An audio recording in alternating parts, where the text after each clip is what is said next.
அல்ஹம்துலில்லாஹ் வஸ்ஸலாத்து வஸ்ஸலாமு அலா நபீனா முஹம்மதின் ஸல்லல்லாஹு அலைஹி வஸல்லம் வ அலா ஆலிஹி வ ஸஹ்பிஹி அஜ்மஈன் வ பஅத். கண்ணியமான சகோதரர்களே, சகோதரிகளே, இன்றைய ரமலான் மாதத்தினுடைய வாதி கபீர் ஜாபிர் மஸ்ஜிதினுடைய முதலாவது அமர்வு இது. இந்த அமர்வில் ரமலான் மாத நோன்பு ஏற்படுத்த வேண்டிய சில வாழ்வியல் தாக்கங்கள் சம்பந்தமாக நாம் தெரிந்து கொள்ள இருக்கிறோம். உங்களுக்கு தெரியும், ரமலான் மாதம் என்பது ஒரு மகத்தான ஒரு மாதம். அல்லாஹு தஆலா அந்த மாதத்திலே குர்ஆனை இறக்கியிருக்கிறான். குர்ஆன் என்பது மனித சமுதாயம் முழுமைக்கும் வழிகாட்ட வந்திருக்கிற ஒரு மகத்தான ஒரு வழிகாட்டியாக, ஒரு நேர் வழிகாட்டியாக குர்ஆன் இருக்கிறது. அந்த மகத்தான குர்ஆன் இறங்கப்பட்ட மகத்தான ஒரு மாதத்திலே இந்த குர்ஆனை பற்றியும் இந்த ரமலானை பற்றியும் அல்லாஹு தஆலா பேச வைத்திருப்பதும் அதை கேட்க வைத்திருப்பதும் அல்லாஹ் நமக்கு செய்திருக்கிற மாபெரும் அருட்கொடையாகும். கண்ணியமான சகோதரர்களே, அதாவது இந்த நோன்பு, ரமலான் மாத நோன்பு நமது வாழ்க்கையில் எப்படியான மாற்றங்கள் அது ஏற்படுத்த வேண்டும், இதுதான் முக்கியமான ஒரு விஷயம். பொதுவாக வணக்க வழிபாடுகளை பொறுத்தவரையும் எந்த ஒரு வணக்கமாக இருந்தாலும் அது அல்லாஹ் அடியார்கள் அவனை வழிபடுவதற்காக வேண்டி அல்லாஹ் கடமையாக்கி இருக்கக்கூடிய வணக்கங்களாகும். அல்லாஹ் குர்ஆனில் இந்த மனித சமுதாயத்தை சொல்கிற போது வமா ஹலக்துல் ஜின்ன வல் இன்ஸ இல்லா லியஅ்புதூன், இந்த மனிதர்களையும் ஜின்களையும் அவர்கள் என்னை அடிபணிய வேண்டும் என்பதற்காக அன்றி நான் படைக்கலைன்னு அல்லாஹ் சொல்கிறான். அப்போ மனிதர்கள் அவனுக்கு அடிபணிகிறார்களா என்பதை அல்லாஹ் சோதிப்பதற்காகத்தான் இந்த வணக்க வழிபாடுகளை கடமையாக்கிக்கிறான். இந்த வணக்க வழிபாடுகள் நாம் அல்லாஹ்வுக்காக செய்வதன் மூலம் அல்லாஹ்வுடைய அந்தஸ்தில் எந்த விதமான கூடுதல் ஏற்படாது. அல்லது மனித சமுதாயம் முழுமையும் ஒன்று சேர்ந்து, ஜின்னினங்களும் ஒன்று சேர்ந்து நாங்கள் அல்லாஹ்வை வணங்கவே மாட்டோம், நாங்கள் மோசமானவர்களாக வாழப்போகிறோம் முடிவெடுத்தாலும் அல்லாஹ்வுக்கு எந்த விதமான குறைவும் கிடையாது என்பதை நாங்கள் பார்க்குறோம். ஹதீஸில் புகாரில் நீங்கள் பார்க்கலாம், அதே மாதிரி சஹீஹ் முஸ்லிமில் இந்த செய்தியை பார்க்கலாம். ரசூலுல்லாஹி ஸல்லல்லாஹு அலைஹி வஸல்லம் சொல்கிறாங்க, யா இபாதி லவ் அன்ன அவ்வலக்கும் வ ஆஹிரக்கும், உங்களில் மனித சமுதாயத்திலே படைக்கப்பட்ட ஆரம்பகால மனிதர்கள் தொடக்கம் இறுதி நாள் வரைக்கும் வாழக்கூடிய சகல மனிதர்களும் வ இன்ஸக்கும் வ ஜின்னக்கும், மனித இனம் ஜின்னினம் அனைவரும் ஒன்று சேர்ந்து கானு அலா அஃப்ஜரி கல்பி ரஜுலின் வாஹித், இந்த உலகத்தில் வாழ்கிற மோசமான மனிதனை போல அனைவரும் மாறினாலும், இந்த உலகத்தில் வாழக்கூடிய மகா கெட்டவர்களைப் போன்று மாறினாலும் மா நகஸ ஸாலிக மின் முல்கி ஷைஆ, என்னுடைய அதிகாரத்தில் எந்த ஒன்றையும் அது குறைக்காது. நாம் சில நேரம் நினைக்கலாம், நம்ம அல்லாஹ் வணங்குறோம், ஆகவே அல்லாஹ்வுக்கு அதனால ஏதாவது நன்மை ஏற்படும், நம்ம வணங்குறதால அல்லாஹ் சந்தோஷப்படுறான்டா, அவனுக்கு ஏதாவது நம்ம பெனிஃபிட் கொடுக்குறோன்ட்டு நினைக்கக்கூடாது. அல்லாஹ் சொல்கிறான், நீங்கள் வணங்குறதால அல்லது முழு மனித சமுதாயமும் ஒன்றாக சேர்ந்து நீங்கள் என்னை மறுப்பதனால் எனக்கு எந்த விதமான குறைவும் ஏற்படாது. அதே மாதிரி ரசூலுல்லாஹ் இதை சொல்கிறாங்க, அல்லாஹ் சொன்னதாக, யா இபாதி லவ் அன்ன அவ்வலக்கும் வ ஆஹிரக்கும், இந்த மனித சமுதாயத்தில் ஆரம்பம் முதல் கடைசி வரைக்கும் மனிதர்கள் ஜின்கள் அனைவரும் ஒன்று சேர்ந்து, அதாவது நீங்கள் அனைவரும், அதாவது நாங்கள் மிக நல்லவர்களாக மாறப்போகிறோம் என்று சொன்னாலும் கூட மா ஸாத ஸாலிக மின் முல்கி ஷைஆ, என்னுடைய அதிகாரத்தில் எதுவும் கூடாது அப்படின்னு சொன்னால் நம்மளோட வணக்க வழிபாடுகள் என்பது அல்லாஹ்வுக்கு தேவையே இல்லை. அதனால தான் ரசூலுல்லாஹ் கூட சொன்னாங்க, ஒரு முறை ரசூலுல்லாஹ் கால்கள் வீங்குற அளவுக்கு தொழுது கொண்டிருக்கிறாங்க. அப்போ தொழுது கொண்டிருக்கிற நேரத்தில் நபித்தோழர் கேட்குறாங்க, யா ரசூலுல்லாஹ், நீங்கள் முன்பின் பாவங்கள் மன்னிக்கப்பட்ட ஒரு மனிதரே, நீங்கள் எதுக்கு இவ்வளோ கஷ்டப்பட்டு நிறைய வணங்கணும் அப்படின்னு சொல்லி ரசூலுல்லாஹி ஸல்லல்லாஹு அலைஹி வஸல்லம் கேட்ட நேரத்தில் சொன்னாங்க, நான் அல்லாஹ்வுக்கு நன்றி செலுத்தக்கூடிய, அந்த பக்கம் போய் இதில் வருஷம், அல்லாஹ்வுக்கு நன்றி செலுத்தக்கூடிய ஒரு அடியானாக நான் மாறுவது எனக்கு விருப்பம் இல்லையான்னு சொல்கிறாங்க. அது மாத்திரமல்ல, ரசூலுல்லாஹ் ஒரு முறை சொல்கிறாங்க, உங்களில் ஒருவர் உங்களுடைய அமல்களை கொண்டு அல்லாஹ்விடத்தில் வெற்றி பெற முடியாது. நீங்கள் அமல் செய்கிறீங்க, நிறைய நீங்கள் நல்லா தொழுறீங்க, ஆகவே நீங்கள் சொர்க்கத்துக்கு போயிடலாம், உங்களோட அமலால் வெற்றி பெறலாம் என்று நினைக்காதீங்கன்றாங்க. அப்போ உடனே சஹாபாக்கள் நபித்தோழர் கேட்குறாங்க, வலா அன்த யா ரசூலல்லாஹ், நீங்களும் நிறைய தொழுகிறீங்களே, கால்கள் வெடிக்கிற அளவுக்கு தொழுகிறார்கள், அப்போ நீங்களும் அதிகமாக வணக்கம் ஈடுபடுறீங்களே, அப்போ நீங்களுமான்னு கேட்குறாங்க. வலா அன, நானும் கூடத்தான். அல்லாஹ் யாரை அவனுடைய இரக்கத்தின் மூலம் சூழ்ந்து கொள்கிறானோ அவர்களை தவிர, அல்லாஹ்ட இரக்கம் இருந்தால் தான் நீங்கள் சொர்க்கம் போகலாம். சொர்க்கம் போகிறதுக்கு உங்களோட அமல்களை கொண்டு நீங்கள் போக முடியாதுன்னு சொல்கிறாங்க. அப்படின்னா நம்ம ஒரு விஷயத்தை விளங்கணும். என்னது அப்படின்னா, அமல் செய்கிறது தேவையில்லைன்னு அல்லாஹ் சொல்கிறானா? அப்படி இல்லை, அமல் செய்யணும். ஏன்னா அமல்கள் தான், ஈமானும் அமலும் இருந்தால் தான் மனிதன் மறுமையில் வெற்றி பெறலாம். அல்லாஹ் குர்ஆனில் சொல்லும்போது கூட, எவர்கள் ஈமான் கொண்டு நல்ல செயல்களில் ஈடுபடுகிறார்களோ அவங்க தான் என்ன செய்வாங்க, சொர்க்கத்துக்குள்ள நுழைவாங்கன்னு சொல்லி அல்லாஹ் தஆலா சொல்கிறான். அப்போ ஈமானும் நல்ல செயல்களும் கண்டிப்பாக இருக்கணும். அதே நேரத்தில் அமல் தான் நம்மளை சொர்க்கத்துக்கு கொண்டு போகும் என்று நாம் முடிவெடுத்து விடக்கூடாது. ஏனென்றால் ரசூலுல்லாஹ் சொல்கிறாங்க, அதாவது ரசூலுல்லாஹ் அல்லாஹ் சொன்னதாக புகாரில் செய்தி வருது, மன் ஆதாலி வலியன், யார் என்னுடைய நேசனை பகைத்துக் கொள்கிறானோ ஃபகத் ஆதன்துஹு பில் ஹர்ப், நான் அவனோடு யுத்தத்துக்கு நான் அழைப்பு விடுக்கிறேன், நான் யுத்த பிரகடனம் செய்கிறேன். ரசூலுல்லாஹ் சொல்றாங்க, என்னுடைய நல்லடியானோடு என்னுடைய இறை நேசனோடு உங்கள் யாரும் ஏற்கக்கூடாது, விரோதித்துக் கொள்ளக்கூடாது என்று சொல்லிவிட்டு ரசூலுல்லாஹ் சொல்றாங்க, ஒமா தகர்ரப இலைய அப்தி பிஷைஇன் அஹப்ப இலைய, என்னுடைய அடியார்களில் என்னை மிக நெருக்கமானவர்கள் யார் என்றால், என்னை எப்படி ஒரு அடியார் நெருங்குகிறான் என்றால், எனக்கு மிக விருப்பமான செயல்களை செய்வதை கொண்டுதான். அந்த விருப்பமானது என்னென்றால், மிம்மஃப்தரல்து அலைஹி, நான் அவனுக்கு கடமையாக்கி இருக்கக்கூடிய வணக்க வழிபாடுகள் தான் எனக்கு விருப்பமானது. அதை கொண்டுதான் என்னை ஒரு அடியான் என்னை அதிகமாக நெருங்க முடியும். அப்ப இதில் என்ன செய்தின்னா, ஒரு அடியான் அல்லாஹ்வை நெருங்கணுமா இருந்தா அல்லாஹ் கடமையாக்கி இருக்கக்கூடிய விஷயங்கள் அவன் செய்யணும். முதலாவது ரசூலுல்லாஹ் சொல்றாங்க, அல்லாஹ் சொன்னதாக, அல்லாஹ் எதை கடமையாக்கி இருக்கிறானோ அதுதான் அல்லாஹ்வுக்கு ரொம்ப விருப்பமான அமல்கள். இன்னைக்கு நம்ம பகுதிகளில் தராவிக்காக என்ன செய்வாங்க, போட்டி போடுவாங்க, சண்டை பிடிப்பாங்க. ஆனால் ஃபர்ல கணக்கெடுக்க மாட்டாங்க. 5 நேர தொழுகையில் எந்த விதமான கவனமும் இருக்காது. ஆனால் தராவி தொழுகிறதுல மட்டும் ரொம்ப கவனம் இருப்பாங்க. அல்லாஹ்வுடைய தூதர் சொல்றாங்க, அல்லாஹ்வுக்கு விருப்பமானது முதலாவது என்னண்டா, அதை கொண்டு தான் நீங்கள் அல்லாஹ்வை நெருங்குறீங்க. அல்லாஹ் கடமையாக்கி இருக்கக்கூடிய விஷயங்கள். அப்ப அதை அல்லாஹு தஆலா ரசூலுல்லாஹ் சொல்றாங்க, உமா யஸாலு அப்தி யதகர்ரபு இலைய பின்னவாஃபில், மேலதிகமான வணக்க வழிபாடுகளை கொண்டும் ஒரு அடியான் என்னை நெருங்கி கொண்டிருக்கிறான். ஹத்தா உஹிப்பஹு, நான் அவனை விரும்புகிற வரையும். ஃபஇதா அஹ்பப்துஹு, நான் அவனை நேசித்து விட்டால், குந்து சம்அஹு அல்லதி யஸ்மஉ பிஹி, அவன் கேட்கக்கூடிய செவியாக நான் மாறிவிடுகிறேன், பார்வையாக நான் மாறிவிடுகிறேன் என்று அல்லாஹ் சொன்னதாக ரசூலுல்லாஹி ஸல்லல்லாஹு அலைஹி வஸல்லம் அவங்க சொல்றாங்க. அப்படின்னா என்ன அர்த்தம்டா, அல்லாஹ் கடமையாக்கி இருக்கக்கூடிய விஷயங்களை செய்வதை கொண்டுதான் நாம் அல்லாஹ்வை நெருங்குறோம். அப்படியா இருந்தா ரமலான் நோன்பு அல்லாஹ் நமக்கு கடமையாக்கி இருக்கிறான். அல்லாஹ் குர்ஆன்ல எப்படி சொல்றான், குத்திப அலைக்குமுஸ் ஸியாம்ன்றான், நோன்பு உங்கள் மீது கடமையாக்கப்பட்டிருக்கிறது. கமா குத்திப அலல்லதீன மின் கப்லிக்கும், உங்களுக்கு முன்னுள்ளவர்கள் மீது எப்படி நோன்பு கடமையாக்கப்பட்டதோ அது மாதிரி உங்களுக்கு நோன்பு ஃபர்து, வாஜிப், கடமையாக ஆக்கப்பட்டிருக்கிறது என்று அல்லாஹ் சொல்றான். ஏனென்றால் லஅல்லக்கும் தத்தகுன், நீங்கள் தக்வா உள்ளவர்களாக, இறையச்சம் உள்ளவர்களாக நீங்கள் மாற வேண்டும் என்பதற்காக அல்லாஹ் இந்த நோன்பை கடமைன்றான். அப்ப அல்லாஹ் கடமையாக்கி இருக்கக்கூடிய வணக்க வழிபாடுகளை செய்வது அல்லாஹ்வுக்கு ரொம்ப விருப்பமானது. அப்ப முதலாவது நாங்கள் தெரிஞ்சு கொள்ள வேண்டிய இன்றைய அடிப்படை என்னண்டா, நாங்கள் அல்லாஹ்வை நெருங்கணுமா இருந்தா அவன் கடமையாக்கக்கூடிய காரியங்களை செய்யும். அந்த கடமையாக்கி இருக்கக்கூடியது தான் அல்லாஹ்வுக்கு மிக விருப்பமானதாகவும் இருக்கிறது என்பதை ரசூலுல்லாஹி ஸல்லல்லாஹு அலைஹி வஸல்லம் அவர்கள் சொல்றார்கள், அல்லாஹ் சொன்னதாக சொல்றாங்க. அது மாத்திரமல்ல, இந்த கடமையாக்கி இருக்கக்கூடிய இந்த வணக்க வழிபாடுகள் என்பது அல்லாஹு தஆலா அல்லாஹ்வுக்கு தேவைன்றதுக்காக அந்த வணக்கத்தை கடமையாக்கல. நீங்க தொழுதாதான் அல்லாஹ்வுக்கு அந்தஸ்து கூடும், நீங்க தொழுதா அல்லாஹ்வுடைய அதிகாரம் கூடும், அல்லாஹ்வுக்கு சிறப்பு கூடும். நீங்க தொழலைன்னு சொன்னா அல்லாஹ் எனக்கு அல்லாஹ் எதுவுமே தரல, நான் தொழ மாட்டேங்கிறான். சிலவன் சொல்றான், நான் அல்லாஹ்ட்ட எத்தனை முறை கேட்கறது, கேட்டு எனக்கு தந்தானா, நான் வருஷக்கணக்கில் கேட்குறேன், ஆனால் என்ன செய்ய மாட்டேன், நான் துவா கேட்க மாட்டேங்கிறான். இது அல்லாஹ்வுக்கு என்ன பிரச்சனை? உங்களுக்கு கிடைக்கணும்டா நீங்க ஒன்றுக்கு பல தடவை அல்லாஹ்கிட்ட கேட்டே ஆகணும். அல்லாஹ் தர இல்லைண்டா அல்லாஹ் நன்மைக்கு நீங்க எதை கேட்குறீங்களோ அதை விட சிறந்த ஒன்றை உங்களுக்கு மாற்றி தந்திப்பான். நீங்க பொருளாதாரத்தை கேட்டிருக்கலாம், ஆனா அந்த பொருளாதாரத்தால் உங்களுக்கு மிகப்பெரிய ஆபத்து இருக்கும்னு அல்லாஹ்வுக்கு தெரியும். அல்லாஹ் அதை தராம என்ன செய்றான்டா, அது அல்லாத வேறு ஒன்றை உங்களுக்கு மாற்றி தரான். அப்ப நம்ம கேட்டது தரையில் அல்ல, கிடைக்கையில் அல்ல, நம்முடைய துவாக்கள் ஏற்றுக்கொள்ளப்படலைன்னு நினைக்க கூடாது. அல்லாஹ் நமக்கு தருகிறான்.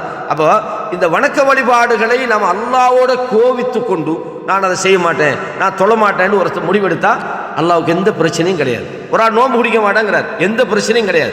ஆகவே நம்ம சுருக்கமாக தெரிஞ்சு வச்சுக்கொள்ளணும், நாம் அல்லாஹ்வை நெருங்கணுமா இருந்தால் அவன் கடமையாக்கி இருக்கக்கூடிய விஷயங்களை நாங்கள் விட்டுவிடக்கூடாது. அதை நாங்கள் செய்தால்தான் அல்லாஹ்வை நெருங்க முடியும்ன்றதை பார்க்கணும். அதே நேரத்தில் அல்லாஹ்வுக்கு நம்மளோட வணக்க வழிபாடுகள் தேவையா என்றால் அதுவும் இல்லை என்பதை நாங்கள் தெரிந்து கொண்டோம். அதே நேரத்தில் ஒவ்வொரு வணக்க வழிபாடுகளுக்கும் என்ன காரணம், நான் ஏற்கனவே பொதுவாக சொல்லிட்டேன். அல்லாஹு தஆலா இந்த வணக்க வழிபாடுகளை நம்மளை செய்ய சொல்றதுக்கு முதலாவது அல்லாஹ் அவனை வணங்க சொல்லித்தான் இந்த உலகத்தில் படைச்சான். வமா ஹலக்துல் ஜின்ன வல் இன்ஸ இல்லா லியஅபுதுன். இந்த மனிதர்களையும் ஜின்களையும் நான் படைச்சது எதுக்குண்டா அவங்க என்ன வணங்கணும். அப்போ அல்லாஹ்வை அல்லாஹ்வை வணங்குவதற்காகத்தான் படைக்கப்படுகிறோம்டா. அல்லாஹ் சொன்ன செய்யணும். என்ன காரணம்? காரணம் இருந்தாலும் காரணம் இல்லை என்றாலும், நமக்கு காரணம் விளங்கினாலும் அல்லது காரணம் விளங்கல் என்றாலும் அல்லாஹ் சொன்ன செய்யும். ஏன்? அல்லாஹ் நமக்கு நம்முடைய எஜமான், நாம் அடிமைகளாக இருக்கிறோம். அவன் ரப்பு, நாங்கள் அவனுக்கு வழிபடக்கூடியவர்களாக இருக்கிறோம். ஆகவே முதலாவது விஷயமாக நாங்கள் தெரிஞ்சு கொள்ளது, எந்த ஒரு கடமையாக இருந்தாலும் இந்த ரீசனுக்கு தான் அல்லாஹ் கடமையாக்கி இருக்கிறானா அல்லது ரீசன் தெரிஞ்சாதான் நம்ம அல்லாஹ் வணங்கணுமா? இல்லை, தெரியல என்றாலும் அல்லாஹ் சொன்னா செய்யும். அல்லாஹ்வுடைய தூதர் சொன்னா செய்யும். உதாரணமாக நம்ம எடுத்துக்கொள்கிறோம், உலு செய்யணும், தண்ணி இல்லை, உலு செய்கிறதுக்கு தண்ணி இல்லை. ஆனால் நம்ம என்ன செய்கிறோம்? தயம்மம் செய்கிறோம். நாம் கேட்கலாம், தயம்மம் செஞ்சால் நம்மட கையில் உள்ள ஊற்றியெல்லாம் போயிருமா? தேவையில்லை, அல்லாஹ்வோட தூதர் சொன்னால் செய்யணும். நம்ம அதுக்கு காரணம் தெரிஞ்சாலும் சரி, தெரியலைன்றாலும் சரி. இது முதலாவது விஷயம்.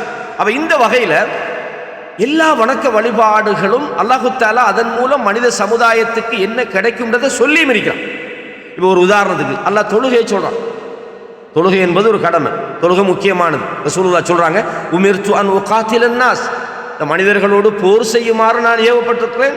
ஹத்தா யஷ்ஹது அல்லா இலாஹ இல்லல்லாஹ், லா இலாஹ இல்லல்லாஹ் முஹம்மது ரசூலுல்லாஹ் என்று அவர்கள் சொல்லும் வரை வ யுகீமுஸ் ஸலாத், தொழுகையை நிலைநாட்டணும். அல்லாஹ் குர்ஆன்ல இன்ன ஸலாத்த கானத் அலல் முஃமினீன கிதாபம் மௌகூத்தான், தொழுகை என்பது மூமின்களுக்கு நேரம் குறிக்கப்பட்ட ஒரு கடமையாக இருக்கிறது. அப்போ தொழுகையை பொறுத்தவரையும் அல்லாஹ் கடமையாக்கிக்கிறான். ஆனால் தொழுகை ஏற்படுத்தக்கூடிய தொழுகையால் மனிதன் அடைகிற நன்மை என்னன்னு சொன்னால் அல்லாஹ் குர்ஆன்ல சொல்றான், அதாவது இன்ன ஸலாத்த தன்ஹா அனில் ஃபஹ்ஷாஇ வல் முன்கர், ஒரு மனிதன் தொழுகையை நிறைவேற்றினால் மானக்கேடான விஷயத்திலிருந்து அவன் என்ன செய்வான்? பாதுகாக்கப்படுவான். மானக்கேடான விஷயம் அவனுக்கு நடக்காமல் அந்த தொழுகை அவனை பாதுகாக்கிறது. பாவமான விஷயங்களிலிருந்து மனிதனை அது பாதுகாக்கிறது. அவர் தொழுகையாளியாக இருந்தால் அவன் கேவலமான வேலைகளில் ஈடுபட மாட்டான். கேவலமான வேலையிலையும் ஈடுபடுறான், தொழுகையும் செய்கிறான்னு சொன்னால் ஒன்று அவனது தொழுகை அவனுக்கு சரியாக இல்லை, அல்லது சொல்லுவாங்க என்னண்டா, ஒன்று தொழுகை மானக்கேடான விஷயங்களை விட்டு மனுஷனை தடுக்கும், இல்லாட்டி மானக்கேடான விஷயம் செய்கிறவன் தொழ போக மாட்டான். இது ரெண்டில் ஒன்று தான் நடக்கும். அப்போ தொழுகை என்பது மனித சமுதாயத்துக்கு தருகிற மாபெரும் நன்மை. நிறைய விஷயங்கள், பாவத்துக்கு மன்னிப்பு தருது. அல்லாஹு தஆலா தொழுகையை கொண்டு நமது குற்றங்களை மன்னிக்கிறான். ரசூலுல்லாஹ் ஒரு முறை ஒரு நபித்தோழர் சொன்னார், நான் ஒரு பெண்ணை முத்தமிட்டுட்டேன்னு வாரார். யார் ரசூலுல்லாஹ், எனக்கு என்ன பரிகாரம்னு கேட்குறான். ரசூலுல்லாஹ் சொன்னாங்க, போய் தொழுன்றான். அவர் தொழுதுட்டு வாரார், மறுபடியும் சொல்றார், யார் ரசூலுல்லாஹ், இந்த தொழுகை என்ன செய்யும்? உன்னுடைய குற்றங்களுக்கு பரிகாரமாகும். அப்போ அல்லாஹ்விடத்தில் பாவங்களுக்கு பரிகாரமாக இருப்பது போல உலகத்திலும் என்ன செய்து பாவக்கேடான விஷயங்கள், மானக்கேடான செயல்களிலிருந்து தொழுகை தடுக்குன்றது நாங்கள் பார்க்குறோம். அப்போ ஒருவர் தொழுகிறார்னு சொன்னால், என்னப்பா தொழுதுகிட்டு நீங்கள் இப்படி பண்ணலாமான்னு நம்ம சில ஆளுகிட்ட கேட்போம். என்னப்பா பள்ளிவாசலுக்கு வாரீங்களே, நீங்கள் வாருக்கு போகலாமான்னு கேட்போமே. நீங்கள் அல்லாஹ்வை தொழுகிறீங்களே, நீங்கள் ஏமாத்தலாமான்னு கேட்போமா இல்லையா? காரணம் என்ன? ஒருவன் தொழுகையாளியாக இருந்தால் இந்த உலகத்தில் அந்த தொழுகை மூலமாக அவன் சீர்திருத்தம் அடைகிறான். இதை குர்ஆன் நமக்கு சொல்லி காட்டுகிறது. இதே போல தான் இப்போ இன்றைய தலைப்பில் சொல்லியிருக்கிறாங்க, இந்த நோன்பு என்பது மனுஷனுக்கு வாழ்க்கையில் ஏற்படுத்துகிற மாற்றம் என்ன? ஒரு ஆள் நோன்பு பிடிச்சா அவரோட வாழ்க்கையில் ஏற்பட வேண்டிய மாற்றம் என்ன? இந்த நோன்பை கொண்டு மனித சமுதாயத்திடத்தில் அல்லாஹ் எதிர்பார்க்கிற ரிசல்ட் என்ன? இதுதான் தலைப்பு. அல்லாஹ் நம்ம நோன்பு பிடிக்கிறோம், ஓகே, 30 நோன்பு நம்ம பிடிக்கிறோம். இந்த நோன்பு பிடிச்சா நம்மளோட வாழ்க்கையில் என்ன மாற்றம் வரணும், வர வேண்டும்.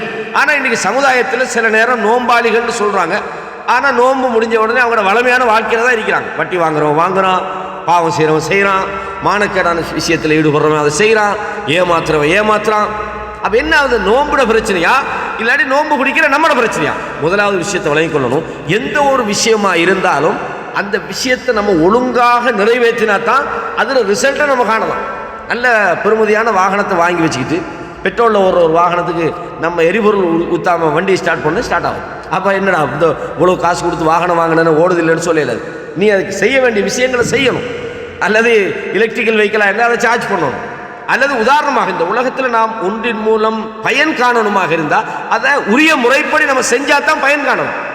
அல்லாஹ் தஆலா நோன்பை பற்றி சொல்கிறோம். உங்களுக்கு தெரியும், நோன்பை பற்றி சொல்கிற இடத்துல எப்படி சொல்கிறோம்? முதலாவது ஒரு நோன்பு நம்மிடத்தில் எதிர்பார்க்குற மாற்றம் வரணும்டா நம்ம நோன்பு பிடிக்கிற ஆட்கள் யாருன்றதை பொறுத்தும் இருக்கு. அல்லாஹ் குர்ஆன்ல சொன்னான், யா அய்யுஹல்லதீன ஆமனூன்றான், ஈமான் கொண்டவர்களே குத்திப அலைக்குமுஸ் ஸியாம், நோன்பு உங்களுக்கு கடமை. அப்போ முதலாவது நோன்பு பிடிக்க முதல்ல நாங்கள் பார்க்க வேண்டிய விஷயம் என்னென்னா, நாங்கள் மூமின்களாக இருக்கிறோமான்னு பார்க்கணும்.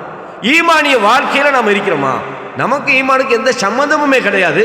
நாங்கள் ஷிர்கில் இருக்கிறோம், நாங்கள் மூட நம்பிக்கையில் வாழ்ந்துக்கிட்டு இருக்கிறோம், நம்ம ஈமானுக்கு எதிரான வாழ்க்கையில் வாழ்ந்துக்கிட்டு இருக்கிறோம். ஆனால் சஹருக்கு சாப்பிட்றோம், மகரிபுக்கு என்ன செய்கிறோம்? அந்த நோன்பை துறக்கிறோம். அதாவது காலையிலேருந்து சுபகிலேருந்து மகரிபு வரைக்கும் சாப்பிடாம வைக்கிறோம். வாழ்க்கையில் எந்த மாற்றமும் வராது. காரணம் என்ன? முதலாவது அல்லாஹ் குர்ஆன்ல சொல்றான், எப்படி?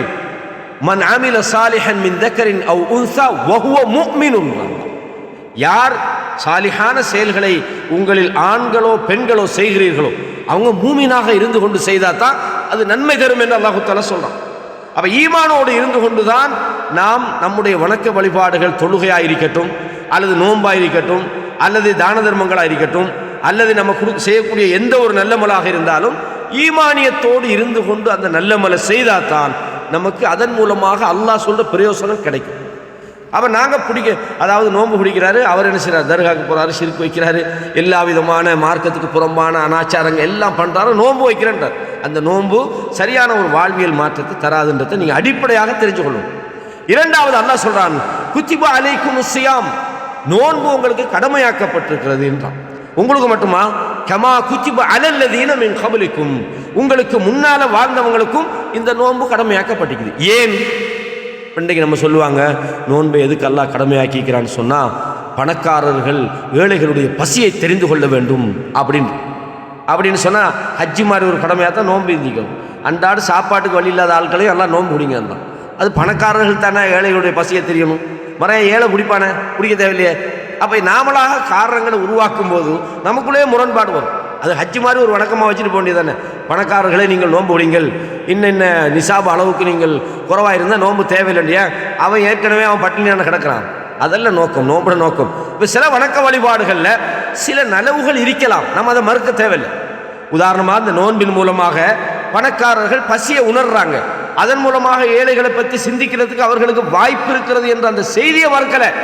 ஆனால் இதுதான் நோம்புற நோக்கம், அதை சுருக்கக்கூடாதுன்றதை நம்ம புரிஞ்சுக்கணும். அல்லாஹ் தஆலா சொல்றான், உங்களுக்கு நோன்பை நான் கடமையாக்கி வைக்கிறேன். கமா குத்திப அலல்லதீன மின் கபலிக்கும், உங்களுக்கு முன்னுள்ளவர்களுக்கு நோன்பை கடமையாக்கிய போல. எதுக்காக? லஅல்லக்கும் தத்தகூன், நீங்க தக்வா உள்ளவர்களாக மாறணும். அப்படின்னா சுருக்கமாக நாங்கள் இதுக்கு இப்படி சொல்லலாம், ஈமானோடு வாழுகிறவர்கள் இது போன்ற நற்செயல்களின் காரணமாக அவர்கள் இறையச்சத்தையும் சுமந்தவர்களாக மாறணும். அல்லாஹ்வுடைய எதிர்பார்ப்பு அது. அப்ப ஈமானும் இறையச்சமும் ஒரு மனுஷன் வாழ்க்கையில மிக முக்கியமானது. ஒரு ஆள் நான் மூமினா இருக்கிறேன், நான் நம்பிக்கையில் சரியா இருக்கிறேன், அக்கீதால சரியா இருக்கிறேங்கிறார், ஆனால் வணக்க வழிபாடுகள் எதுவுமே இல்லை. அப்போ அவர் அல்லாஹ்விடத்தில் நேரடியாக சொர்க்கம் போயிடுமா? ஈமானோடு வாழ்ந்தால் என்னைக்காவது ஒரு நாள் நரகத்திலேருந்து தப்புவார். ஆனால் சொர்க்கத்துக்கு அவர் நேரடியாக போகணும்டா. ஏன்னா யார் ஈமான் கொண்டு சாலிஹான செயலை செய்கிறாங்களோ அவங்க தான் சொர்க்கத்துக்கு போவாங்க. அப்போ முதலாவது நாங்கள் ஈமான் உள்ளவர்கள், தக்குவா உள்ளவர்களாக மாறணுன்றது தான் இந்த நோன்புடைய அடிப்படையான கடமை அப்படின்றத பார்க்கணும். தக்குவா ஒரு மனுஷன் வாழ்க்கையில் வந்து விடுமாக இருந்தால் அவனோட வாழ்க்கையில் ஃபுல் சேஞ்ச் உண்டாகும். இப்போ நாங்கள் இதில் முதலாவது ஒரு தகவலுக்காக நான் சொல்கிறேன், நோன்பு ஒரு மனுஷன் வாழ்க்கையில் ஏற்படுத்துகிற முதலாவது எஃபெக்டிவ் என்னென்னா, அவன் ஒரு தக்குவாதாரியாக மாறுகிறான். அப்படின்னு சொன்னால் தக்குவா உள்ளவன் எப்படி நடந்து கொள்வானோ அந்த வாழ்க்கையை ஒரு நோன்பாளி அடைய வேண்டும். நோன்பு ஏற்படுத்துகிற முதலாவது முக்கியமான மாற்றம் இதுதான். மற்ற விஷயங்கள் எதுவாக இருந்தாலும் அது நம்ம மேலதிகமாக எடுத்துக்கொள்ளலாம். நோன்பாளி அடைகிற முதலாவது பெனிஃபிட் என்னென்னா, தக்குவாவை அவர் அடைந்து கொள்கிறார். அப்படின்னு சொன்னால் நோன்பு பிடிக்கிற ஒருவர் தக்குவா உள்ளவராக மாற வேண்டும். தக்குவாவுக்கு என்னென்ன அடையாளங்களை அல்லாஹ் குர்ஆன்ல சொல்றானோ அந்த அடையாளங்கள் அவர்கிட்ட வந்தா தான் அவருடைய நோன்பு அவருடைய வாழ்க்கையில மாற்றத்தை உண்டாக்கி இருக்கிறது என்று நாங்கள் சொல்றோம். தக்குவாவை அல்லாஹ் தஆலா சொல்றான். நிறைய குர்ஆன் வசனங்களை நான் அடிக்கடி நிறைய சொல்ல விரும்பலைன்னா டைம் நமக்கு இடம் கொடுக்காது.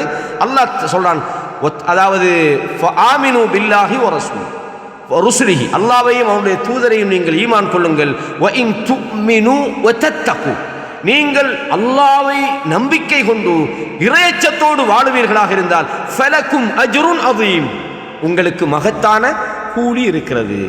அப்ப தக்குவாவோடு வாழ்ந்தா தான் மகத்தான கூலி இருக்கிறது என்று அல்லாஹ் தக்குவாவை நன்மை அடைவதற்கான வழியாக சொல்றான். இதே மாதிரி நிறைய குர்ஆன் வசனங்கள், இது சூரா ஆல இம்ரான்ல 179வது வசனம். அதே மாதிரி அல்லாஹ் தஆலா சொல்றான், வ இன் ஆமனு வ தத்தகு யுக்திக்கும் உஜூரக்கும், அல்லாஹ் நீங்கள் ஈமானோடு தக்குவாவோடு வாழ்ந்தால் உங்களது கூலியை தருவோம் என்று அல்லாஹ் சூரா முஹம்மதுல 36 வசனத்தில் சொல்றான். இதே மாதிரி தக்குவாவோடு நீங்கள் உலகத்தில் வாழ்ந்தீங்கன்னு சொன்னால் இந்த இறையச்சம் ஏற்படுத்துகிற நல்ல மாற்றங்களில் ஒன்றுதான் வமன் யத்தகில்லாஹ யஜ்அல் லஹு மக்ரஜா.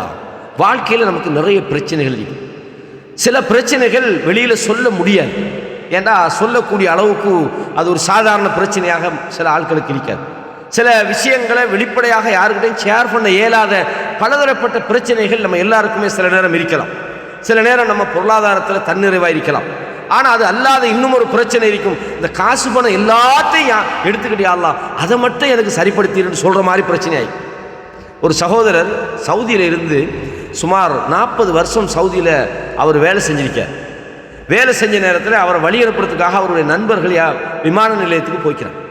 அப்போ போன நேரத்தில் அவர் நிறைய காசு பணமெல்லாம் சம்பாதிச்சிட்டாரு. பேங்க்லாம் நிறைய காசு வீடெல்லாம் பெரிய வீடெல்லாம் கட்டிட்டாரு. இனி அவருக்கு எந்த குறையும் இல்லை. ஊரில் கார் வாங்கிட்டாரு. இப்படி பெரிய வசதியோடு அவர் போகிறாரு. மிக சந்தோஷமான ஒரு சூழ்நிலை. ஊரில் போய் செட்டில் ஆக போகிறாரு. இப்போ 65 வயசு. அவரை பார்க்க போனவங்க, வழி நடத்தினவங்க, அந்த அனுப்ப போனவங்களை பார்த்து அவர் ஏங்கி அழுகுறார். அப்போ கேட்டுக்கிறாங்க, எதுக்கு இந்த அழுவுறீங்க, என்ன பிரச்சனை உங்களுக்கு, நல்லா தானே இருக்கிறீங்க, ஒன்றும் இல்லையே, மாஷா அல்லாஹ் எதுவுமே இல்லையா, நல்லா சேர்த்துக்கிறீங்களா அப்படின்னு. அவர் சொன்னாராம், இல்லை நான் என்னத்துக்கு அழுகிறேன்டா, இப்போ எனக்கு 65 வயசாக போச்சு. ஆனால் என்கிட்ட நிறைய காசு பணம் சொத்து பொருளாதாரம் எல்லாமே இருக்குது. ஆனால் நான் கிட்டத்தட்ட இப்போ நான் வந்தது ஒரு கிட்டத்தட்ட 25-20 வயசில் தான் நான் வந்தேன். நான் உழைச்ச பணத்தை எல்லாம் நான் திருப்பி தரத்துக்கு ரெடி. என்னோட 25 வயசை திருப்பி தரையலுமான்னு கேட்டேன். புரியுதா உங்களுக்கு? அப்போ சில விஷயங்களை நிவர்த்தி செய்ய முடியாத குழப்பத்தில் மனுஷன் வாழ்ந்து கிடைக்கிறான். புரியுதா உங்களுக்கு? நாம சில விஷயங்களை பணத்தால் ரீகவர் பண்ண முடியாது. நம்மளோட வயசை ரீகவர் பண்ண முடியாது. சில நம்முடைய வாழ்க்கையில் இருந்த சோகங்களை ரீகவர் பண்ண முடியாது. அப்போ நாம புரிஞ்சு கொள்ள வேண்டிய அடிப்படையான ஒரு விஷயம் என்னன்னு சொன்னால், அல்லாஹ்விடத்தில் இறையச்சத்தோடு நாங்கள் வாழ்ந்தால் நம்ம நினைக்காத அத்தனை பிரச்சனையும் அல்லாஹு தஆலா நம்மை விட்டு போக்கி விடுவான். வமன் யத்தகில்லாஹ யஜ்அல் லஹு மக்ரஜா. நீங்க தக்வா உள்ளவர்களாக வாழ்ந்தால் உங்களுக்கு அல்லாஹ் மக்ரஜை, பிரச்சனைகளிலிருந்து வெளியேறுகிற பாதையை உருவாக்கி விடுவான். வயர்ஸுகுஹு மின் ஹைஸு லா யஹ்தஸிப். நீங்க சிந்திக்காத திசையிலிருந்து அல்லாஹ் உங்களுக்கு உணவளிப்பான். அப்ப தக்வா என்பது வாழ்க்கையில உங்களுக்கு பிரச்சனைகளிலிருந்து வெளியாகுவதற்கான பாதையை தருகிறது. அப்ப சரியான நோன்பை நீங்க பிடிச்சிங்கன்னு சொன்னால் உங்க பிரச்சனைகளிலிருந்து, உங்களது துன்பங்களிலிருந்து அல்லாஹ் உங்களை விடுதலையாக்குவதற்கு அந்த நோன்பே காரணமாக இருக்கும். ஏன்? நோன்பு உண்டாலே உங்களுக்கு தக்வா உண்டாக்கும். தக்வா உண்டாகிட்டுன்னு சொன்னா உங்களோட வாழ்க்கையில நல்ல மாற்றங்களுக்கு அது காரணமாக இருக்கும். அல்லாஹ் குர்ஆன்ல சொல்றான், இன்னல்லாஹ மஅல்லதீன தக்கவ்.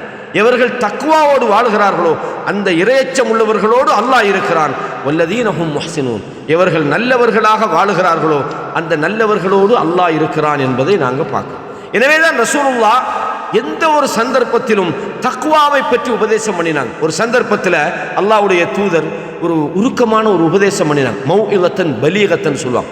கட்டும் உருக்கமான ஒரு பயான். அந்த நேரத்தில் சஹாபாக்கள் சொல்றாங்க, தரஃபத் மின்ஹல் உயூன். எங்கள் கண்களில் இருந்து கண்ணீர் வடிய ஆரம்பித்தது. எங்களுடைய கண்கள் கண்ணீரை வடிக்க ஆரம்பித்தது. வஜிலத் மின்ஹல் குலூப். எங்களோட உள்ளங்கள் எல்லாம் நடுநடுங்க ஆரம்பித்தது. யா ரசூலல்லாஹ், நீங்க சொல்ற அந்த செய்திகளை எல்லாம் பார்க்கும்போது எங்களை விட்டு போக போறீங்களா, நீங்க எங்கள்கிட்ட பிரியாவிட அடிச்சிட்டீங்களா, எங்கேயாவது பயணம் போறீங்களா அப்படின்னு. அதாவது ரசூலுல்லாஹ் மௌத்தா போறாங்களோ, அதுக்கு தான் இவ்வளவு உபதேசங்களை பண்றாங்களோன்னு நபித்தோழர்கள் நினைக்கிறாங்க. யா ரசூலல்லாஹ், இன்னும் எங்களுக்கு ஏதாவது சொல்லுங்க யா ரசூலல்லாஹ். ரசூலுல்லாஹ் பயான் பண்ண சொல்லிட்டாங்க. அப்போ சந்தர்ப்பம் கிடைச்சிட்டுன்னு சொல்லி ஒரு 1.5 மணி நேரம் 2 மணி நேரம் இழுத்து அடிக்கல. என்ன சொன்னாங்க? ஊசிக்கும் பி தக்வல்லாஹ். நீங்க தக்வாவோடு வாழணும்னு நான் உபதேசம் பண்ணேன். எவ்வளோ பெரிய பயான் இது! கிட்டத்தட்ட ஒரு நாள் ஃபுல்லா நம்மளை வச்சு சொன்னாலும் பெருமதியான ஒரு வார்த்தை. என்ன சொன்னாங்க? ஊசிக்கும் பி தக்வல்லாஹ். நீங்க அல்லாஹ்வை பயந்து நடந்து கொள்ளுங்கள். எப்போ? ஒரு இம்பார்ட்டன்ஸ், ஒரு முக்கியமான ஒரு சந்தர்ப்பத்தில் சஹாபாக்கள் ரிக்வெஸ்ட் பண்ணின நேரத்தில் கேட்கறதுக்கு மக்கள் ரெடியாக இருக்கிறாங்க. சில நேரத்தில் நம்ம பேச ஆளிக்கும் கேட்க ஆளிக்காது. கேட்க ஆட்கள் ரெடி. யாரும் சொல்லுங்க, இதைத்தான் நாங்கள் எதிர்பார்க்குறோன்றாங்க. ரசூலுல்லாஹ் என்ன சொன்னாங்க? ஒரே ஒரு வார்த்தை தான், நீங்கள் அல்லாஹ்வை பயந்து கொள்ளுங்கள் என்று சொன்னாங்க. அப்போ நோன்பு எதிர்பார்க்குற முக்கியமான மாற்றம் இதுக்கு. இந்த தக்குவாவை வச்சே நம்மளோட செயல்களில் என்னென்ன மாற்றம் வரணும்னு பார்த்தீங்கன்னா அதுதான் நோன்பு மட்டும் எதிர்பார்க்குறது. நோன்பு பிடிச்சிங்கன்னு சொன்னால் நீங்கள் பாவத்தை விடுவீங்க. நோன்பு பிடிச்சிங்கன்னு சொன்னால் நீங்கள் அநியாயம் பண்ண மாட்டீங்க. நோன்பு பிடிச்சிங்கன்னு சொன்னால் தொழுகை நீங்கள் சரியாக நிறைவேற்றுவீங்க. நோன்பு பிடிச்சிங்கன்னு சொன்னால் நீங்கள் விபச்சாரத்துக்கு போக மாட்டீங்க. நோன்பு பிடிச்சிங்க இப்படி ஒன்று ஒன்றா சொல்ல தேவையில்லை. நோன்பு ஏற்படுத்துகிற முழுமையான மாற்றம் என்ன? தக்குவா தான். அப்போ தக்குவா உள்ளவர்கள் எப்படி இருப்பாங்கன்னு பார்த்தாலே அதுதான் நோன்புடைய எஃபெக்ட். புரியுதா உங்களுக்கு? அப்போ அதே நேரத்தில் நான் ஏற்கனவே ஒரு விஷயம் சொன்னேன். இந்த நோன்பு எந்த ஒரு விஷயமா இருந்தாலும் நாங்கள் அதை முறையாக செஞ்சாதான். ஒரு ஆள் இருக்கிறார், தொழுகிறார், ஆனால் அந்த தொழுகை நாளைய மறுமையில் சில ஆட்கிட்ட தொழுகையை தூக்கி அவனை முகத்திலே வீசிடும். அந்த தொழுகையால் எந்த பிரயோசனம் இல்லை. அதில் ருக்கு சுஜூதுகள் பேணப்படலை. அந்த தொழுகையில் இறையச்சம் இல்லை.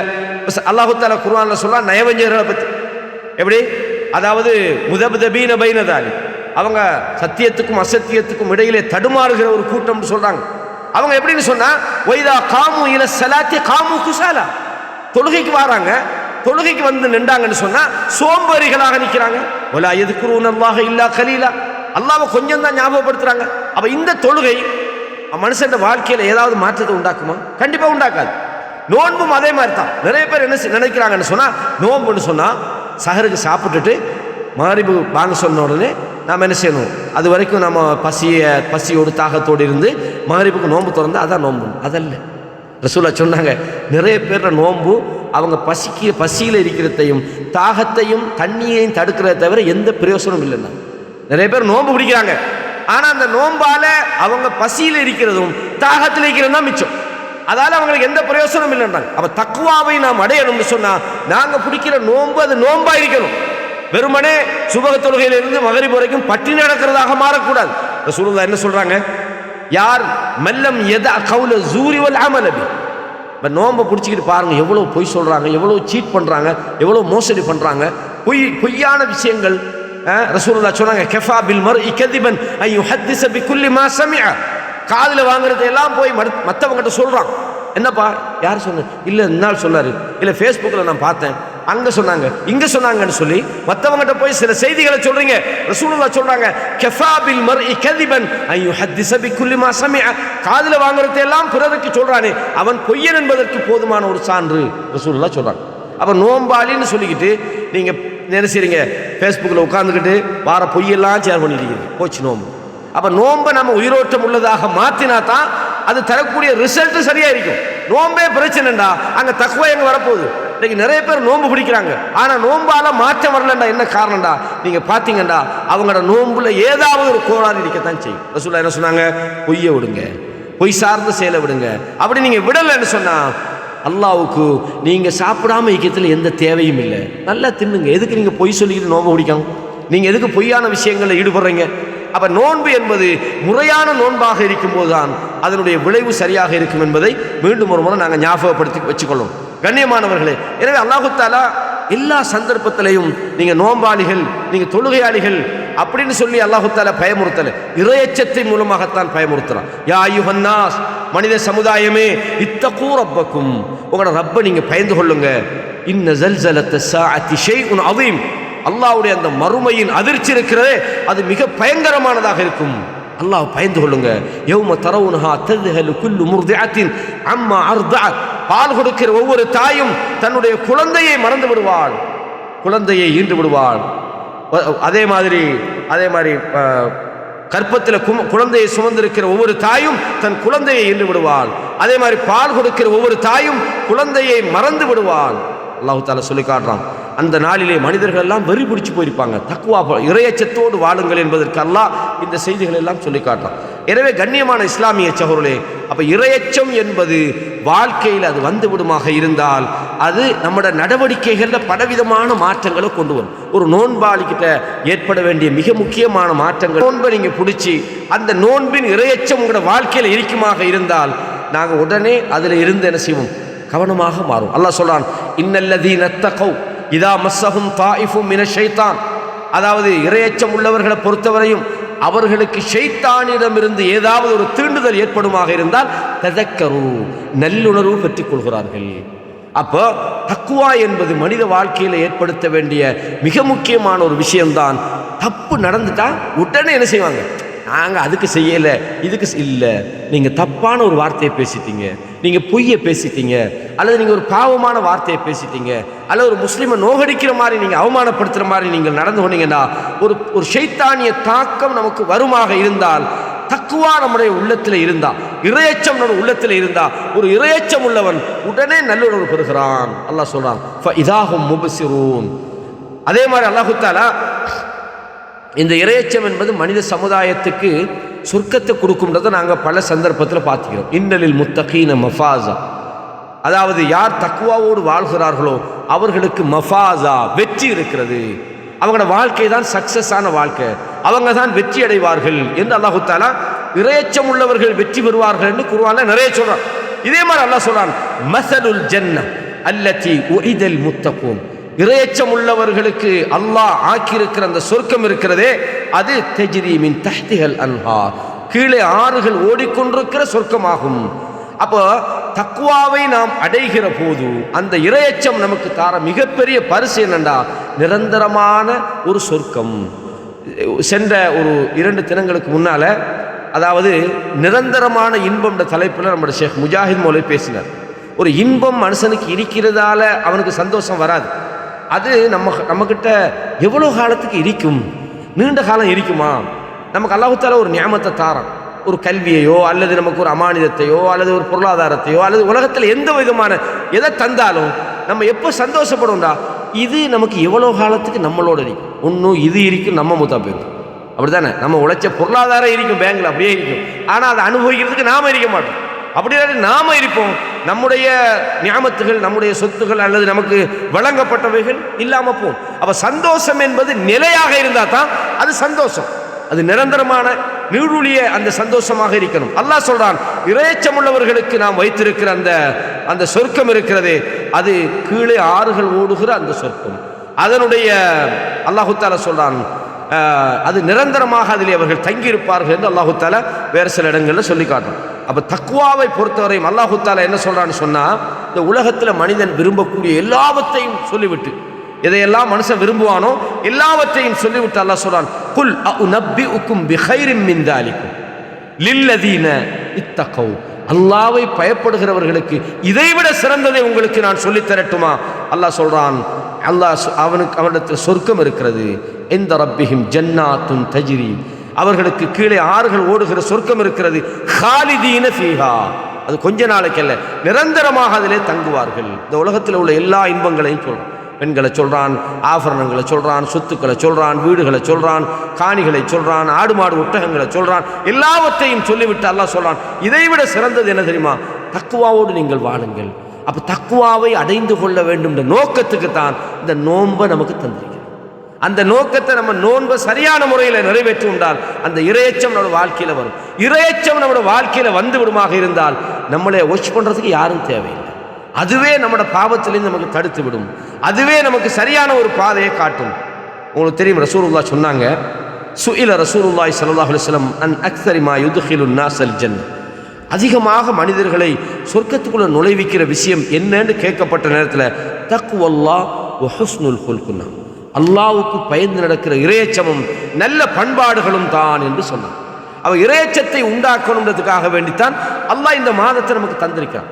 சில போது கடந்த காலங்களில் நம்ம தொழுகையில் பலவீனமாக இருந்திருப்போம், பொடுபோக்காக இருந்திருப்போம், தர்மம் கொடுக்குறதுல நம்ம பொடுபோக்காக இருந்திருப்போம், அதே மாதிரி நன்மையான விஷயங்களை செய்கிறதுல நம்ம பொடுபோக்காக இருந்திருப்போம், அல்லது பாவங்களை செய்யக்கூடியவர்களாக நாங்கள் இருந்திருப்போம். எல்லாத்தையும் எல்லாம் பிரேக் பண்ணுறான், ஷைத்தானை கட்டுறான், உன்னை தீண்டக்கூடாதுன்றதுக்காக, உன்னிடத்தில் தாக்கம் உண்டாக்கக்கூடாதுக்காக, இந்த காலத்தில் நன்மையை உண்டாக்குறதுக்காக அல்லாஹ் நம்மளோட உள்ளத்தில் மற்ற காலத்தில் ஃபர்லே தொழாதவர்கள் ஃபர்லையும் தாண்டி தராவிக தொழுறதுக்காக போட்டி போடுறாங்க, பள்ளிவாசல நிரப்புறாங்க. அல்லாஹ் இதை ஒரு வாய்ப்பா தந்திருக்கிறான். ஏன்? இந்த காலத்தை நீங்க சரியா பயன்படுத்தினீங்கடா உங்களை தற்காத்துக் கொள்ளுகிற ஒரு சக்தி அந்த இறையச்சம் உங்களோட வாழ்க்கையில் உண்டாகும். அதான் நோக்கமே. இறையச்சம் அந்த நோன்பை நீங்க உரிய முறைப்படி சரியான முறைப்படி நீங்க கையாண்டால், அதை நீங்கள் நோற்று வந்தால் அதனுடைய நன்மை என்ன? உங்களை உங்களது சகலவிதமான பாவமான தீமையான செயல்களை விட்டும் உங்களை காப்பாற்றக்கூடிய, உங்களை தடுக்கக்கூடிய ஒரு, அதாவது தக்குவா என்கிற அந்த விஷயம் உங்களுக்கு வரும். அந்த இறையச்சம் நம்மளோட வாழ்க்கையில் வந்துட்டா நிறைய மாற்றங்களை நீங்கள் பார்க்கலாம். அல்லாஹ் குர்ஆன்ல சொல்றான், சாரிஉ இலா மக்ஃபிரத்தி மிர் ரப்பி, உங்களுடைய அதாவது அல்லாஹ்வுடைய மன்னிப்புக்காகவும் அவனுடைய சொர்க்கத்துக்காகவும் நீங்கள் வேகமாக செல்லுங்கள். சாரிஉ இலா மக்ஃபிரத்தி மிர் ரப்பிக்கும் வ ஜன்னah, அல்லாஹ்வுடைய சொர்க்கத்துக்காகவும் அவனுடைய மன்னிப்புக்காகவும் வேகமாக செல்லுங்கள். அப்படின்னு என்ன அர்த்தம்? நீங்க அதிகமாக அல்லாஹ்விடத்தில் பாவ மன்னிப்பு தேடுங்க. சொர்க்கம் அடையக்கூடிய இறையச்சம் உள்ள காரியங்களை நீங்கள் அதிகப்படுத்துங்க. ரமலான் காலம் வந்துட்டால் அல்லாஹ்வுக்கு மிக விருப்பமான விஷயம் என்ன? அவன் கடமையாக்கிக்கக்கூடிய விஷயங்கள், அதில் குறிப்பாக தொழுகை, நோன்பு போன்ற விஷயங்களில் நீங்கள் அதிகமாக நீங்கள் கவனம் செலுத்துங்கள். அதுதான் உங்களை சொர்க்கத்துக்கு கொண்டு போகும். அந்த சொர்க்கம் என்பது நாம் நினைப்பது போன்றல்ல.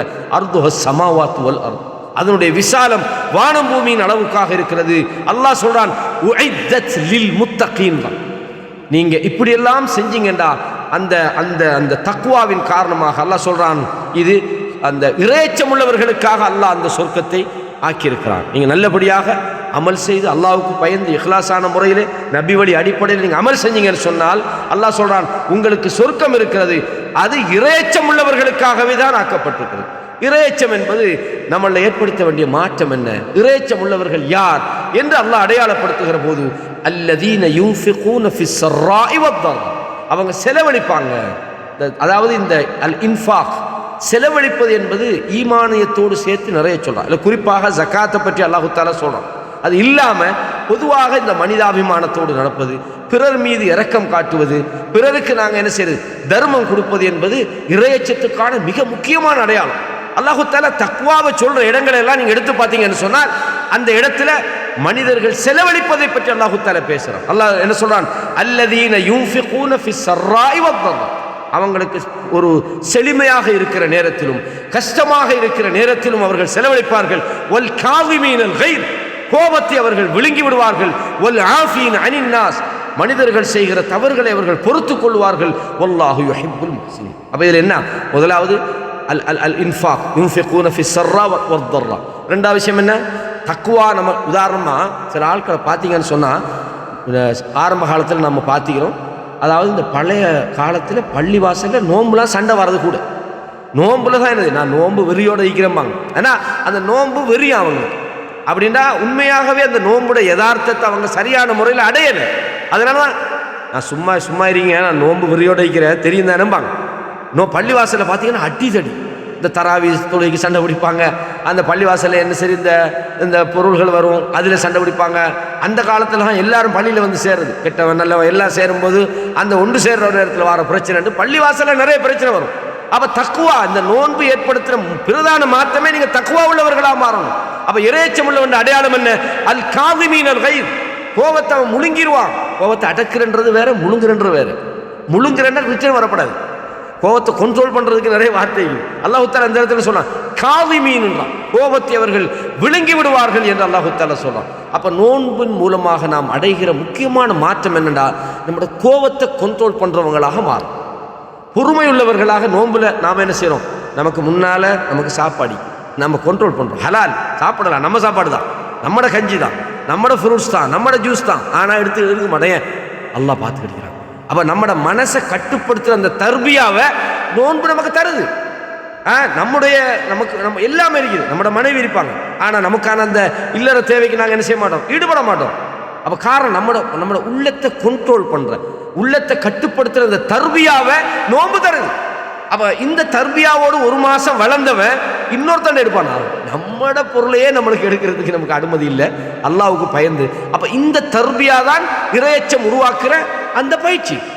அப்போ ஒரு மனுஷன் நோன்பு காலத்தில் கோபத்தை அடக்கி வாழ்ந்த ஒருத்தன், எப்போ நெல் உனக்கு புற காணன்னு அதுக்கு புறம் வச்சுக்கொள்றேன். இப்போ பெருநா அண்டே காலையில் போய் என்ன சொன்ன, அன்றைக்கு 24 நோன்புக்கு போய் சண்டை பிடிக்குமா?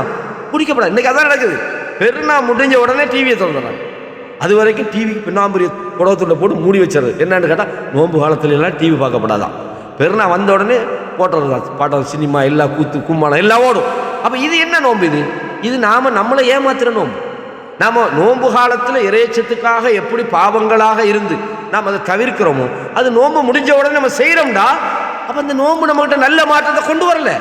அப்போ நோன்பு எதிர்பார்க்கிற மாற்றம் நீங்கள் பட்டினி கிடப்பதல்ல, அந்த நோன்போட தர்பியா நம்மளோட வாழ்க்கையில் வரணும். நோன்பு காலத்தில் தர்மம் கொடுக்குறோம், அந்த தர்மத்துக்கு நாங்கள் அப்போ நோன்பு முடிஞ்ச உடனே கண்ட உடனே நிப்பாடுவோம், அப்போ இதோட நிப்பாடிட்டு இல்லை. அந்த தர்ம குணம் என்பது உங்களோட வாழ்க்கையில் வரணும். உங்களுக்கு அல்லாஹ் ரசூலுல்லாஹ் சொல்கிறாங்க, என்னன்னு, இரக்கம் இல்லாத மனுஷனை பொறுத்த வரைக்கும் அவனுக்கு இரக்கம் கிடைக்காது. அர்-ருஹமாஉ யர்ஹமுஹுமுர் ரஹ்மான். இரக்கம் உள்ளவர்கள் நிற்கிறாங்களே, அல்லாஹ் அவங்களுக்கு தான் இரக்கம் காட்டும். இர்ஹமு மன் ஃபில் அர்த், பூமியில் உள்ளவர்களுக்கு நீங்கள் இரக்கம் காட்டுங்க.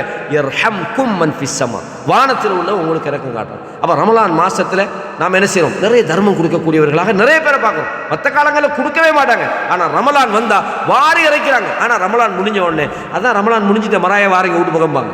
ஏன்னா அப்போ ரமலான் என்பது நீங்கள் அந்த காலத்தில் அப்போ அது ஒரு உங்களுக்கான பயிற்சியை தரணுமே தவிர இறைச்சத்துக்குரிய அடையாளங்களில் வல் காதிமீன், அதாவது செலவழிக்கிறது என்பது ரமலான்ல அல்ல. பொதுவாக இறையச்சம் உள்ளவர்களுடைய அடையாளமே அவங்க தர்மம் கொடுக்கக்கூடியவர்களாக இருப்பாங்க. அவங்க கஷ்டமாக இருந்தாலும் கொடுப்பாங்க. கஷ்டமாக இருந்து எப்படி கொடுக்குறது?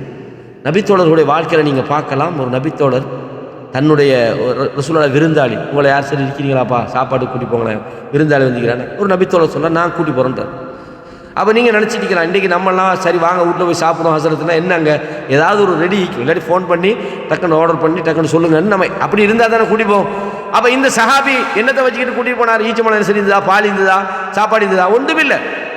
சரி ரசூலுல்லாஹ் விருந்தாளி சொல்லிட்டாங்க, வீட்டில் என்ன சரி இருக்கும் தானே, வாங்கன்னு கூட்டிகிட்டு போனால் அங்கே மனைவி வீட்டு கேட்டால் என்ன ஆகி சாப்பாடு, பிள்ளைகளுக்கு கொடுக்க வச்ச கொஞ்சம் போல சாப்பாடு தான் ஆகி, இவங்க 2 பேருக்கும் என் சாப்பாடு. அவர் எப்படி சாப்பாடு கொடுக்குறாரு? அப்போ பிள்ளைகளை தூங்க வச்சுட்டு, அந்த ஹதீஸ் பிரபல்யமானது நம்ம எல்லாருக்கும் தெரியும், பிள்ளைகளை தூங்க வச்சுட்டு இவரும் சாப்பிட்ற மாதிரி ஒரு எக்ஷன் போட்டுக்கிட்டு அந்த விருந்தாளியை சந்தோஷப்படுத்தி அனுப்புகிறார். அடுத்த நாள் கேட்டாங்க, என்னப்பா நீங்கள் செஞ்சீங்க? அல்லாஹ் அவங்களோட விஷயத்தை பார்த்து சந்தோஷப்பட்டான், ஆச்சரியப்பட்டான். ரசூலுல்லாஹ் கேட்குறான். அப்போ இந்த குணம் யாருக்கிட்ட வரும்? இது ரமலான் மாதத்தில் மட்டுமா? அப்போ ரமலான் என்பது அந்த காலத்தில் நம்ம செய்கிற இபாதத்துகளாக இருக்கட்டும், தர்மங்களாக இருக்கட்டும், தொழுகையாக இருக்கட்டும், அல்லது நாம் நம்முடைய கோபங்களை கண்ட்ரோல் பண்ணுற அந்த தர்பியாவாக இருக்கட்டும், அது வாழ்க்கைக்கு கொண்டு வரதுக்கே தவிர ரமலானில் மட்டுமல்ல.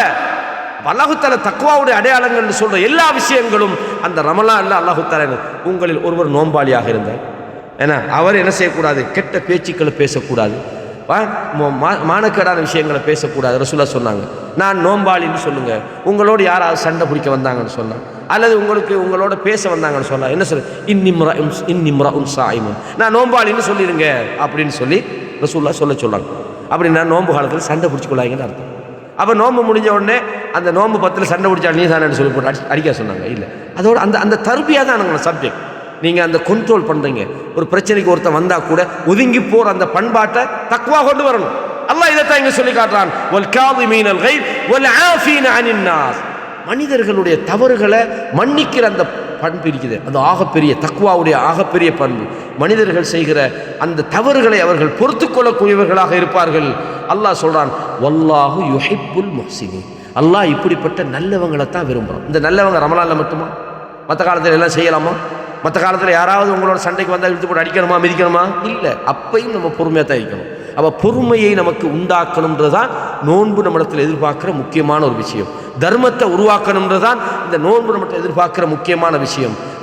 கோபம் வருகிற போது அதை முழுங்கி கொள்ளணுன்றது தான் நோன்பு நம்மகிட்ட ஏற்படுத்துகிற முக்கியமான விஷயம். அது மாத்திரமல்ல, மனிதர்கள் என்ற வகையில் சில நேரம் நாங்கள் சில தவறுகளை செய்யலாம், சில பாவங்களுக்கு உட்படுத்தப்படலாம். அல்லாஹ் சொல்றான், வல்லதீன இதா ஃபஅலு ஃபாஹிஷத்தன் அவ் ஸலமு அன்ஃபுஸஹும். அவர்கள் ஒரு மானக்கேடான ஒரு காரியத்தை செஞ்சிடலாம், அல்லது தங்களுக்கு தாங்களே தீங்கிழைத்துக் கொள்ளலாம்.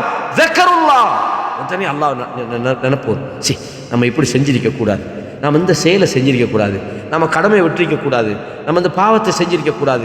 இறையச்சம் நம்மளோட வாழ்க்கையில் ஏற்படுத்த வேண்டிய மிக முக்கியமான எஃபெக்ட் தான். இதுதான் நோன்பு எதிர்பார்க்கிற விஷயம்.